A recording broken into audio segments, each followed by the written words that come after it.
Saudações, galera. Beleza? Bom, vamos então concluir o capítulo, a parte do texto sobre Marx, para a gente então poder avançar para os outros conteúdos. Como a gente já tinha discutido as ideias, os conceitos e o próprio pensamento do Marx, agora a gente vai falar um pouco sobre o socialismo real, ou seja, algumas das situações históricas em que as teorias foram colocadas em prática, mas a gente também vai perceber que essas teorias elas não se consolidaram da forma como foram pensadas. Ou seja, a teoria não foi colocada em prática exatamente da forma como foi pensada, como foi desenvolvida. Ela sofreu interpretações equivocadas, ela não se adequou perfeitamente ao modelo de sociedade e a gente acaba não tendo efetivamente um, o pensamento marxiano, o pensamento de Karl Marx colocado corretamente em prática, adequadamente em prática, se é que eu posso usar esse termo. Bom, o livro de vocês aponta como o socialismo real. E quando fala de socialismo real, fala sobre a Revolução Russa de 1917. Chama essa Revolução Russa como um modelo clássico de revolução proletária. E vocês devem estar se perguntando, mas por que estudar uma revolução que aconteceu há 103 anos atrás? Porque, quer queira, quer não, essa revolução de 1917, ela foi tão impactante para a história da sociedade como, principalmente a sociedade ocidental, né? É válido ressaltar, como a Revolução Francesa foi no século XVIII. Então, essa revolução ela mudou parâmetros, mudou formas de encarar as relações sociais, mudou estruturas econômicas, políticas, sociais, colaborou para o desenvolvimento de culturas até então inexistentes. Então, ela teve um papel importantíssimo. Sem contar que na segunda metade do século XX, esse mesmo socialismo real ele acaba dividindo o mundo, né, pelo menos o mundo ocidental, em dois blocos. Um bloco capitalista dos países alinhados com os Estados Unidos no pós-Segunda Guerra Mundial e o bloco socialista aliado com a União Soviética, que tinha a Rússia como um centro, como epicentro. Então, a gente vai agora transitar pelas as condições, as experiências e o que levou ao desencadeamento dessa revolução. Quais foram os contextos históricos que antecederam a revolução?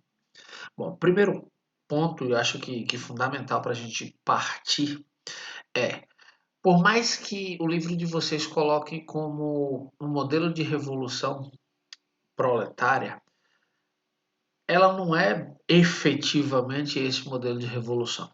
Por quê? Porque vocês precisam lembrar que quando Marx pensa o proletariado e pensa esse proletariado como agente transformador de sua própria realidade, ou seja, como agente revolucionário, Marx está pensando num trabalhador da fábrica, um trabalhador urbano, aquele trabalhador exaurido de todas as suas forças e de todas as suas potencialidades no trato do dia a dia, ou seja, no trabalho do dia a dia. A Rússia, ela tem uma situação atípica, ela tem uma situação diferente dessa. Primeiro porque a maior parte da população russa é camponesa, vive no campo.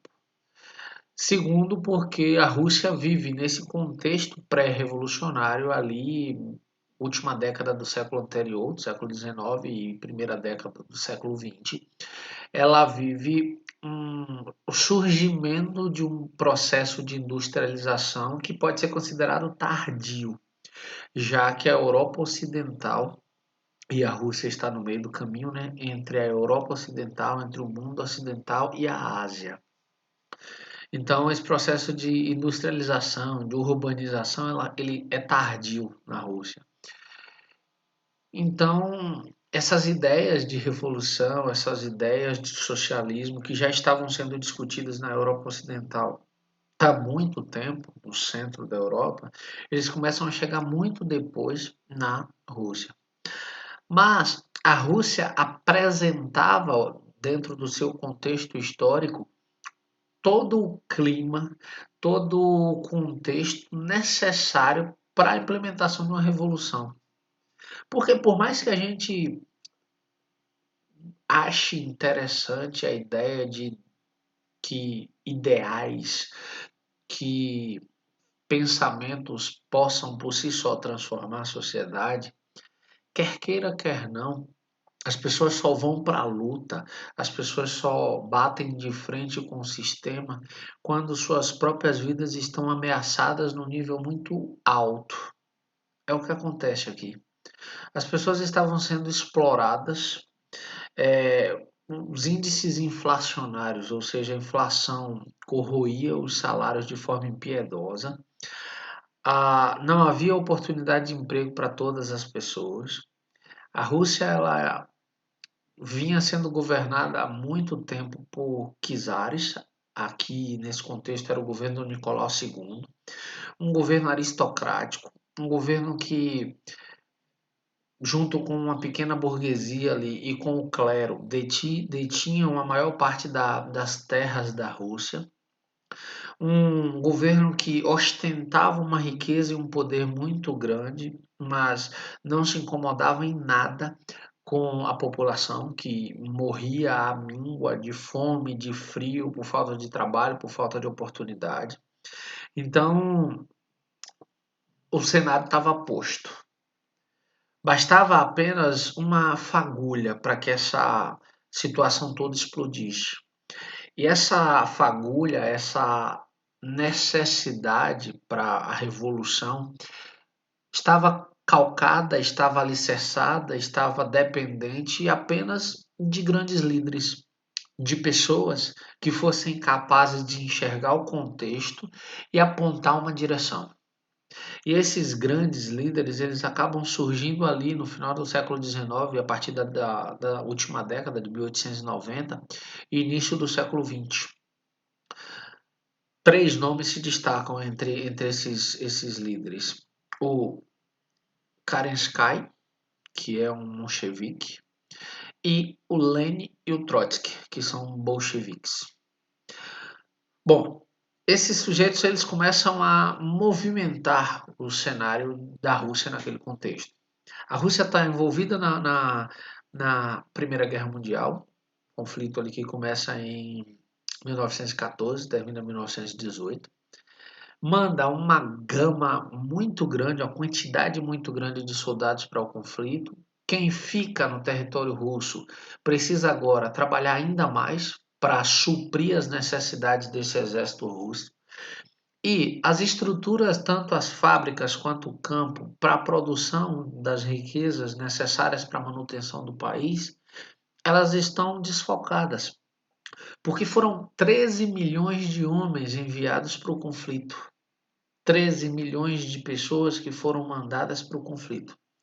Um conflito que a Rússia vinha perdendo batalha por batalha e tendo seu nome, sua história, seu próprio povo colocado em xeque. Ou seja, com sua moral baixa, com sua representatividade abalada. Então, é, esses líderes pegam esse conceito de socialismo e começam a espalhá-lo. Começam a organizar uma coesão, uma junção das pessoas, a partir de quê? Das misérias que elas estão sofrendo e da teoria socialista que aponta um caminho melhor possível. E aí essas ideias começam a se propagar. Dentro dessa lógica, a gente tem então a ascensão de um partido chamado de mencheviques, e que tradução livre seria minoria.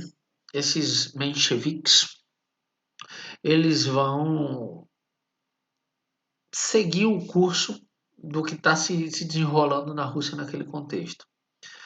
O czar Nicolau II, já perdendo apoio, já se vê acuado, ele acaba abdicando do trono. Ao abdicar do trono, ele nomeia o irmão, que não chega a assumir, propriamente dito, já que os mencheviques acabam tomando a liderança do país. O que é interessante é que esses revolucionários executam, literalmente executam a família do czar, matam todo mundo e ascendem ao poder. Mas ascendem ao poder não numa perspectiva revolucionária. Lembrem do verbo revolver, tirar o que está embaixo e colocar em cima. Não. Os mencheviques ascendem ao poder numa perspectiva de reformistas. Ou seja, mantém praticamente as mesmas estruturas que já estavam desde o governo de Nicolau II, desde os governos anteriores. Mantém as mesmas alianças políticas e econômicas, mantém a aristocracia burguesa e o clero em seus lugares de origem, ali sem alteração praticamente nenhuma, dentro das estruturas sociais, econômicas e políticas, e tentam administrar o conflito a partir dali. Continuam na guerra, mesmo sendo massivamente derrotados. E aí é só em outubro de 1917 que os bolcheviques, liderados principalmente por Lenin, vão então assumir o poder. E aí vencem os mencheviques e ascendem ao poder na condição de uma revolução propriamente dito. Por que uma revolução propriamente dita? Porque vão desarticular todas as estruturas anteriores e proporem e construírem novas estruturas amparadas pelas teorias socialistas. Então, nesse contexto, a Rússia se transformaria então na primeira nação socialista, os bolcheviques no poder. Primeira coisa que os bolcheviques fazem ao assumir o poder. Abre um parêntese aqui. A reforma agrária, pessoal, ela é um problema histórico. O que é uma reforma agrária? Historicamente, a terra ela sempre se concentrou nas mãos de pessoas ricas e poderosas. Mas desde o Império Romano com os irmãos Graco, que há uma luta por reforma agrária, ou seja, pela distribuição de terra para as pessoas que não têm terras, para que elas sejam capazes de produzir através dessas produções sobreviverem. Os irmãos Gracos, inclusive Tibério e Caio Graco, morreram um espaço aí de 10 anos entre eles, lá na Roma antiga, defendendo as ideias de uma reforma agrária. Historicamente, em todos os países, você não tem nenhuma referência de ação efetiva de reforma agrária. O Brasil, por exemplo, em pleno século XXI, ainda não realizou uma reforma agrária. Fecha parêntese aqui. Primeira ação dos bolcheviques, realizar a reforma agrária. Distribuir terra para quem precisa de terra para viver. Segundo, agir com uma força, uma violência e uma firmeza absurda contra as forças conservadoras que restaram. Então, para evitar a oposição, para evitar possíveis levantes, a revolução dos bolcheviques age com muita violência e com muita firmeza contra os opositores, contra as pessoas que se posicionaram contra. E aí, um ano antes da morte do grande líder, do Lenin, em 1923, já que Lenin morre em 24, em 23 a Rússia passa a se chamar União das Repúblicas Socialistas Soviéticas.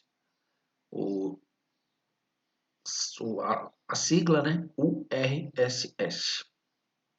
E aí a gente tem então a consolidação de inúmeros países sobre uma mesma bandeira, que seria a da União das Repúblicas Socialistas Soviéticas.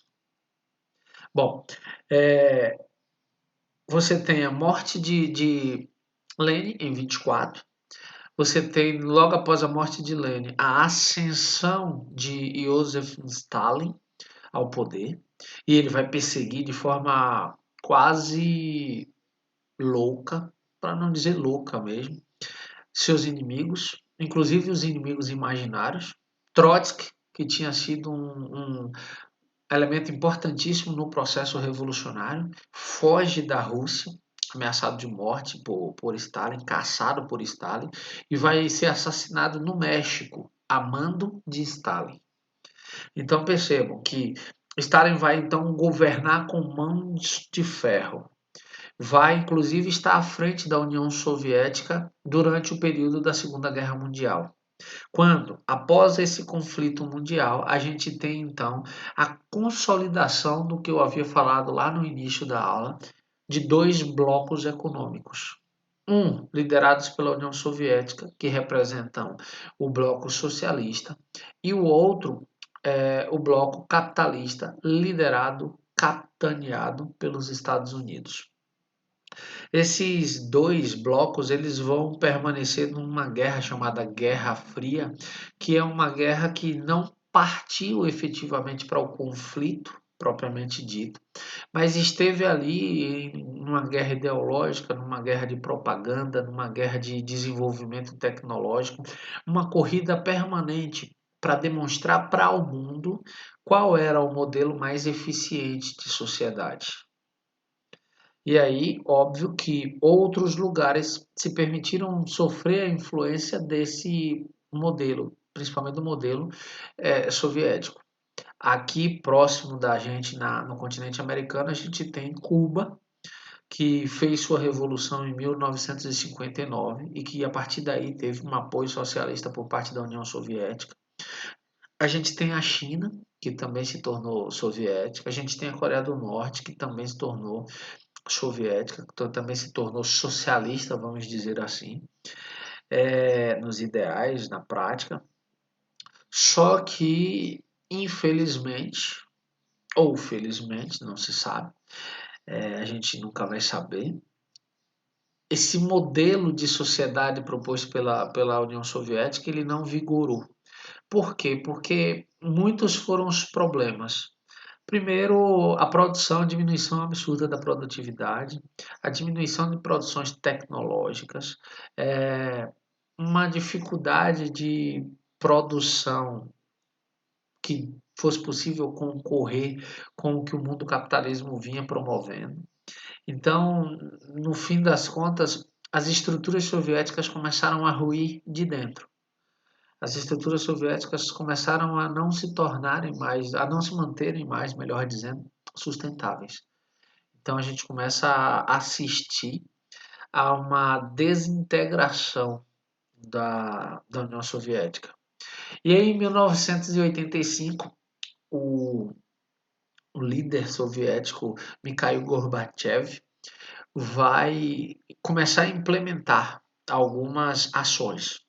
Duas delas são extremamente importantes para dar o pontapé inicial, se é que se pode dizer isso, da derrocada, do fim da União Soviética. A primeira ação foi a perestroika. A perestroika ela vai realizar uma reestruturação profunda da economia soviética. Vai abrir as fronteiras da União Soviética para o mercado internacional. Vai voltar a se relacionar com o mercado internacional. E a segunda, a Glasnost, vai deixar claro, vai abrir a transparência, a abertura política para a Rússia, para a União Soviética.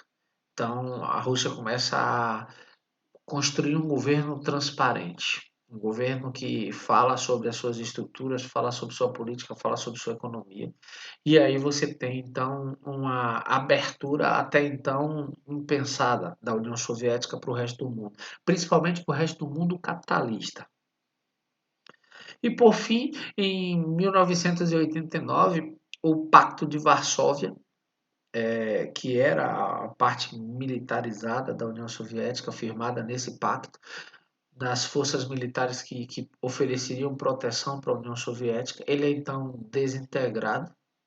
Nesse mesmo ano, a gente tem a queda do Muro de Berlim, ou seja, o muro que dividiu Berlim em duas, Berlim Oriental e Berlim Ocidental. Berlim Ocidental sob influência capitalista, Berlim Oriental sob influência comunista, sob influência socialista.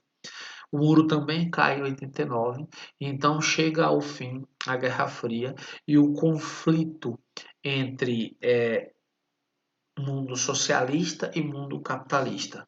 E a partir dali, nós temos então uma única perspectiva de modelo econômico, que é o mundo capitalista do qual nós fazemos parte até hoje. Então, não existe mais no mundo, óbvio, a China ainda tem uma ideologia socialista muito forte, mas é a segunda economia do mundo. Então, se você parar para refletir, a China é muito mais capitalista do que socialista. A gente tem ainda hoje a Coreia do Norte, fechada, ditatorial, encerrada ali em seus próprios valores, em seus próprios limites, com ideias ainda socialistas. E a gente tem Cuba, que depois da morte do grande líder revolucionário Fidel Castro, que ficou no poder por mais de 50 anos, assume o irmão dele, Raul Castro, mas Raul Castro, diferente do irmão, ele vai criando meios para abrir Cuba novamente para as relações no mundo capitalista. Então percebam que, na prática, as teorias do Marx nunca foram implementadas verdadeiramente. Porque se Marx pensou uma revolução, após uma revolução, uma ditadura do proletariado como um mecanismo de educação do povo, em seguida, um socialismo onde as relações sociais elas passariam a ser organizadas e pautadas pela consciência dos indivíduos, onde o Estado não teria mais utilidade, poderia desaparecer, onde não haveria propriedade privada, a terra seria comum, os meios de produção seriam comuns. E por fim, quando as pessoas tivessem sido educadas o suficiente para conviver em harmonia dentro de uma sociedade, a gente avançaria teoricamente para o comunismo. Logo, na prática, nunca houve a efetivação do pensamento do Marx. Por quê? Porque todas essas experiências que nós vimos hoje, elas pararam na ditadura do proletariado. Elas pararam quando um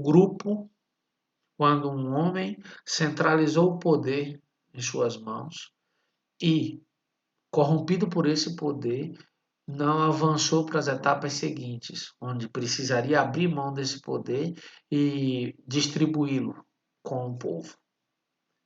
Então, na prática, a gente nunca teve isso. Tranquilo? Então, eu fico por aqui.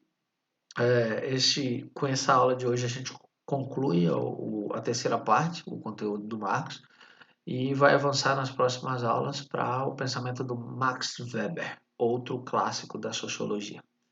Lembrando que se você tiver alguma dúvida, você anota no caderno que eu vou tirar durante a live, tira dúvidas. Tranquilo?